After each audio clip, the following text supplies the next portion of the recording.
Hi అండి, అందరికీ ఏం చేస్తున్నారు? పనులన్నీ అయిపోయినాయా లేదా? ఈ వీడియోలో అయితే ఇంట్లోనే వాటర్ మిలన్ని ఎంత పెద్ద కాయ అయినా ఈజీగా ఎలా కట్ చేసుకోవాలో చూపిస్తున్నాను చూడండి. ఫస్ట్ వాటర్ మిలన్ లోపలికి కత్తి దించి మొత్తం 2 బద్దల కింద సపరేట్ చేసేసుకోండి. సపరేట్ చేసుకున్న తర్వాత ఒక బద్ద పక్కన పెట్టేసుకొని ఇంకొక బద్దని వీడియోలో ఎలా అయితే చూపిస్తున్నానో అలా కొంచెం థిక్గా సర్కిల్ లాగా కట్ చేసుకోండి. ఫస్ట్ చాకు దించి అప్పుడు కట్ చేయండి. మనం అడ్డంగా అయితే తెగదనమాట త్వరగా. ఒకసారి చూసారు కదా వీడియోలోని, అందుకనేసి అడ్డంగా పెట్టి చూపించాను.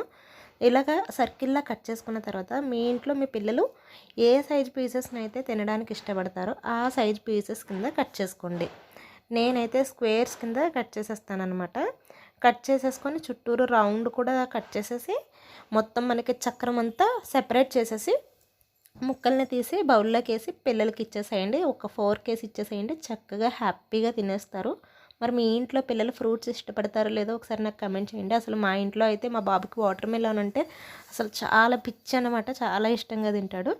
అండ్ తర్వాత పెద్దవాళ్ళు ముక్క పలంగా తినాలి అనుకుంటే సేమ్ మళ్ళీ అలాగే ఒక బద్దలోని ఒక పీస్ తీసుకోండి. సర్కిల్ లాగా తీసుకొని మనం ఏ పీస్ అయితే అంటే ఏ సైజులో అయితే కావాలి అనుకుంటున్నామో, కొంతమంది హాఫ్ సర్కిల్ లాగా తింటారు, కొంతమంది ఏమో ట్రయాంగిల్ షేప్లో తింటారు కదండి.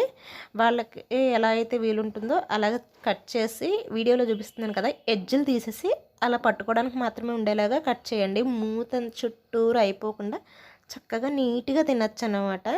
వాటర్ మిలన్ అక్కడ కట్ చేయించి తెచ్చుకోకండి మళ్ళీ, ఎందుకంటే అది మళ్ళీ వాటర్ది కారిపోతూ ఉంటుంది. ఇంట్లో తెచ్చుకొని కట్ చేసుకోండి, చాలా బాగుంటుంది. ఓకేనా? వీడియో కనుక నచ్చితే సబ్స్క్రైబ్ చేసుకొని సపోర్ట్ చేయండి. బాయ్.